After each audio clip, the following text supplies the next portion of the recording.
Jai Hind students, I am Shefali Chaturvedi, your English teacher. Today I am going to explain a new poem in your textbook. The name of the poem is Report of an Adjudged Case. एक ऐसा case जिसकी court में सुनवाई हुई, उस case की report आपके सामने यहाँ पर पेश की जा रही है। इस पोएम को लिखा है विलियम कॉपर ने। सबसे पहले हम इनका एक्सप्लेनेशन पढ़ लेते हैं। विलियम कॉपर, इनका बर्थ हुआ था 1731 में और 1800 में इनकी डेथ हुई थी। He was a poet who qualified as a lawyer. His legal career was interrupted by an attack of madness.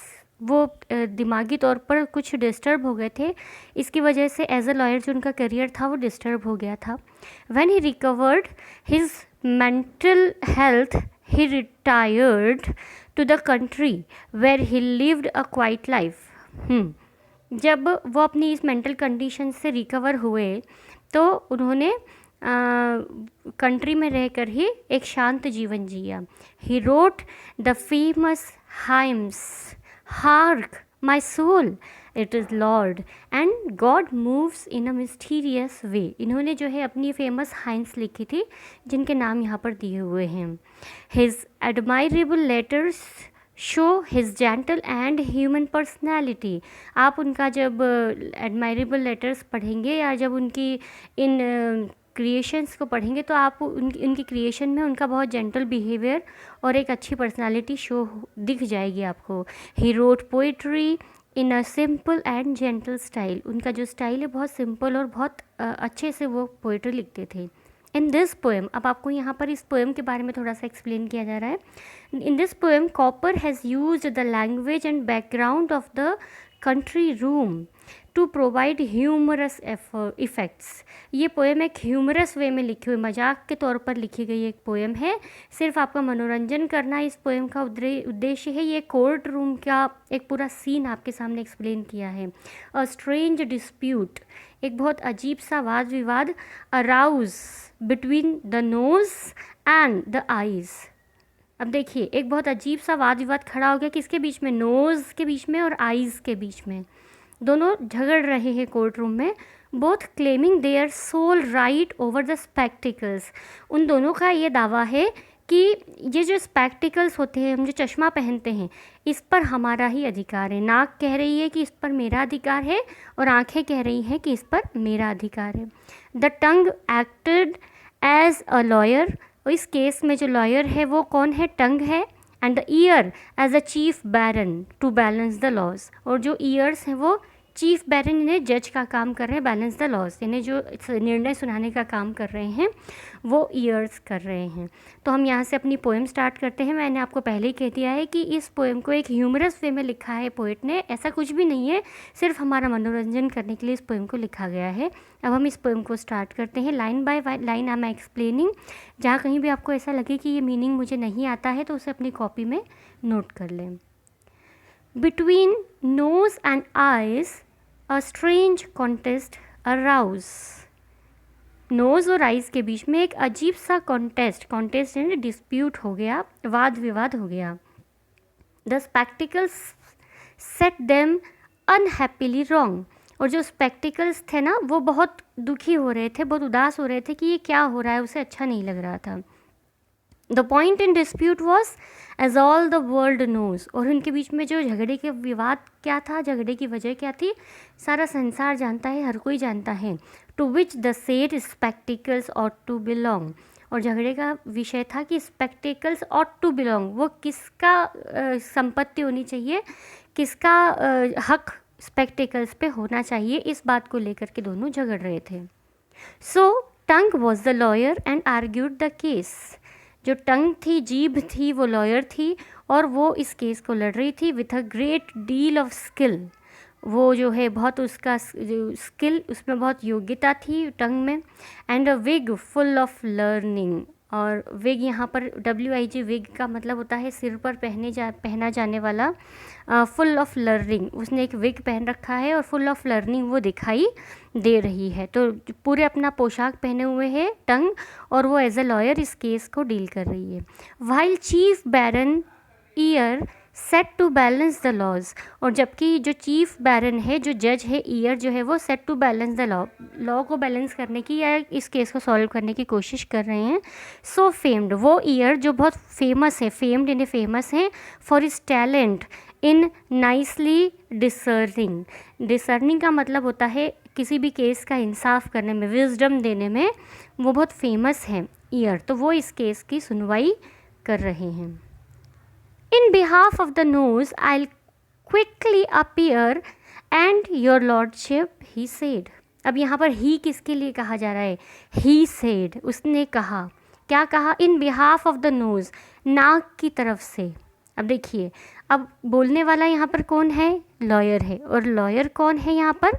टंग है। तो यहाँ पर ही सेड जो कहा गया है वो टंग के लिए कहा गया है। टंग जो है अब अपना आर्ग्यूमेंट जो है वो चीफ बैरन के सामने रख रहे हैं कि इन बिहाफ ऑफ द नोज, नाक की ओर से मैं कहना चाहूँगा, and your lordship, he said, will undoubtedly find that the nose has had spectacles always in wear.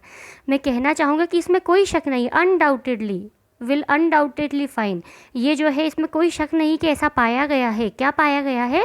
That the nose has had spectacles always in wear, कि वो नाक ही है जो स्पेक्टिकल्स को वियर करती है, स्पेक्टिकल्स को पहनती है, चश्मे को पहनती है। Which amounts to position time out of mind, और जिसके लिए जो जो इसका पोजीशन है, इसका पोजीशन टाइम है आउट ऑफ माइंड, यानी हम उसको जज नहीं कर सकते कि ये पोजीशन इसका है या नहीं, या इसकी कोई कीमत नहीं लगा सकते, क्योंकि सब जानते हैं कि चश्मा जो है वो किसके लिए बना है? नाक के लिए बना हुआ है। तो जो सब जानते हैं वो बात ये है कि वो नाक ही है जो चश्मे के लिए बनी हुई है। Then holding the spectacles up to the court, और उसके बाद वहाँ पर वो स्पेक्टिकल्स को ऊंचा उठा करके कोर्ट के सामने, then holding the spectacles up to the court, court में जो है स्पेक्टिकल्स को ऊपर उठाते हुए वो बोलती है tongue, your lordship observes that are made with a straddle. आप इसे ऑब्ज़र्व कर सकते हैं। क्या ऑब्ज़र्व कर सकते हैं? कि ये जो इसकी बनावट है, ये जो बनाया गया है स्पेक्टिकल, ये विथ अ स्ट्रेडल बनाया गया है। स्ट्रेडल का मीनिंग होता है अ ब्रिज। देखिए, आपने ऑब्ज़र्व किया होगा कि जब भी कोई चश्मा हम पहनते हैं तो नाक का जहाँ से हिस्सा शुरू होता है वहाँ पर एक ब्रिज जैसा बना हुआ होता है, ताकि वो नाक पर आसानी से फिट हो सके। तो उसने कहा है कि आप खुद देखिए, आप खुद ऑब्ज़र्व कीजिए कि आखिर इसे ऐसा बनाया गया तो क्यों बनाया गया, इसमें स्ट्रेडल क्यों बनाए गए हैं। as wide as a bridge of the nose is, in short designed to sit close to it just like a saddle। यानी अब आप ध्यान दीजिए कि इसे ऐसा क्यों बनाया गया, नोज़ पर इसका ब्रिज क्यों बनाया गया, ब्रिज जैसा इसको क्यों बनाया गया?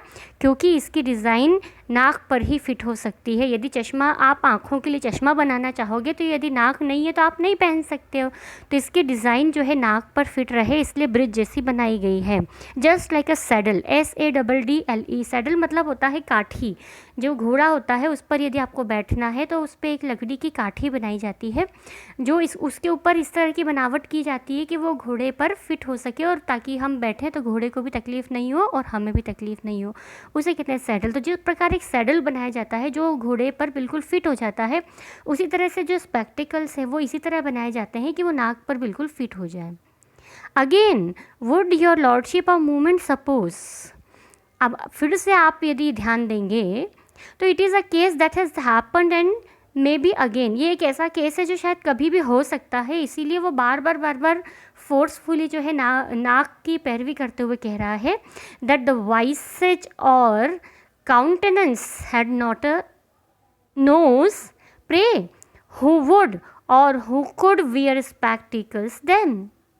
अब वो अपना तर्क देते हुए कह रहे हैं कि मान लीजिए द वाइसेज, वाइसेज का मीनिंग होता है फेस, और काउंटेनेंस का मीनिंग होता है फिजिकल अपीयरेंस, आपकी शारीरिक बनावट में या आपके चेहरे में यदि नाक नहीं होगी, हैड नॉट अ नोज, नाक नहीं होगी, तो प्रे, हे भगवान, who would or who could wear spectacles then, तो फिर क्या होगा, कौन किस प्रकार से चश्मा पहन पाएगा।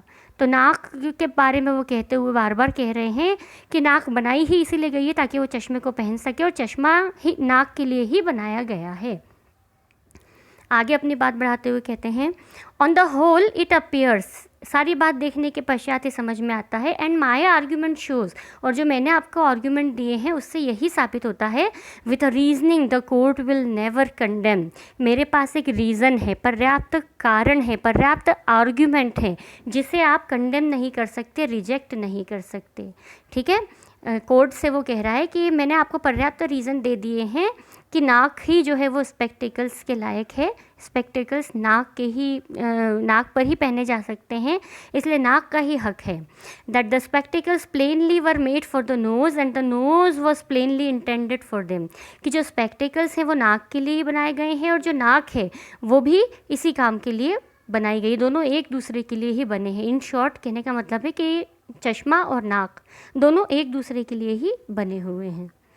Then shifting his side as a lawyer knows how, उन्होंने अपनी साइड चेंज किया ना, इस साइड से इस साइड दोनों खड़े हुए हैं, एक तरफ कौन खड़ा हुआ है, एक तरफ नोज़ खड़ी हुई है और एक तरफ ईयर्स आइज़ खड़ी हुई हैं, तो वो अपनी साइड को शिफ्ट करता है, किसकी तरफ, आइज़ की तरफ। He pleaded again in behalf of the eyes, अब वो आइज़ की तरफ जा कर के प्लीड करता है, उसकी तरफ से बोलने की कोशिश करता है। यहाँ प्लीडेड का मतलब है आर्ग्यू देना, आर्ग्यूमेंट देना। अब वो आर्ग्यूमेंट देने के लिए आइज़ की तरफ गए, but what were his argument few people know, लेकिन इन आइज़ का क्या आर्ग्यूमेंट होगा, कुछ कम ही लोग उससे सहमत होंगे। For the court did not think they were equally wise, क्योंकि कोर्ट को भी कभी ये सोचने में नहीं आएगा कि ये जो बात कह रही हैं ये वास्तव में समझदारी पूर्ण बात है कि भाई चश्मा जो है वो आँखों के लिए, जबकि ऐसा बहुत कम लोग इस बात पर विश्वास करेंगे कि जो चश्मा होता है वो आँखों के लिए होता है। तो आँखें जो तर्क दे रही हैं, मुझे नहीं लगता है कि वो जो है इस कोर्ट को सेटिस्फाई करने के लिए काफ़ी है। सो हिज लॉर्डशिप डिक्रीड, अब क्या हुआ, ये सब बात सुनने के बाद अब बारी आती है चीफ बैरन। चीफ बैरन कौन है, नोबल मैन कौन है, जज कौन है, ईयर्स हैं। तो so his lordship decreed with a grave solemn tone, अब वो जो है great solemn tone, grave GRAVE, grave का मतलब होता है सीरियस, सोलेमन यानी गंभीर, टोन में शांत गंभीर आवाज़ में, डिसिसिव निर्णय देते हुए, डिसीजन देते हुए, एंड क्लियर स्पष्ट बात कहते हुए, विदाउट वन इफ़ और बट, बिना किसी इफ़ और बट के अपना डिसीजन देते हैं। और वो डिसीजन क्या होता है, that whenever the nose put his spectacles on, जब कभी भी नाक अपना चश्मा पहनेगी, बाय डे लाइट और कैंडल लाइट, चाहे वो सुबह का समय हो या रात का, कैंडल लाइट से मतलब है रात का, चाहे सुबह का समय हो या रात का समय हो, जब जब नाक अपना चश्मा पहने, आईज शुड बी शट, तो आँखों को बंद होना पड़ेगा, आँखों को बंद हो जाना चाहिए। अब आँखें खुली नहीं रह सकती, क्यों, क्योंकि ये जो केस की सुनवाई में जो फैसला हुआ है ये किसके हक में हुआ है, नोज़ के हक में हुआ है, कि चश्मा पर अधिकार पहला किसका है, नोज़ का है। तो आँखों को ये सज़ा दी जाती है कि जब जब भी नोज़ अपने चश्मे को पहनेगी तब तब आइज़ को शट होना होगा, आइज़ को बंद होना होगा। तो ये थी एक ह्यूमरस वे में लिखी हुई पोएम। मैंने आपको पहले भी कहा था कि इस पोएम में ऐसा कुछ भी नहीं है जो मोरालिटी पर बेस्ड हो, फन बेस्ड पोएम है, ह्यूमरस वे में लिखी गई पोएम है। विलियम कॉपर ने बहुत ब्यूटीफुली इसको एक्सप्लेन किया और इसको प्रेजेंट किया है। आई होप कि आपको ये पोएम समझ में आई होगी और आप इसे समझ करके इसके वर्ड मीनिंग अपनी कॉपी में ज़रूर लिखेंगे।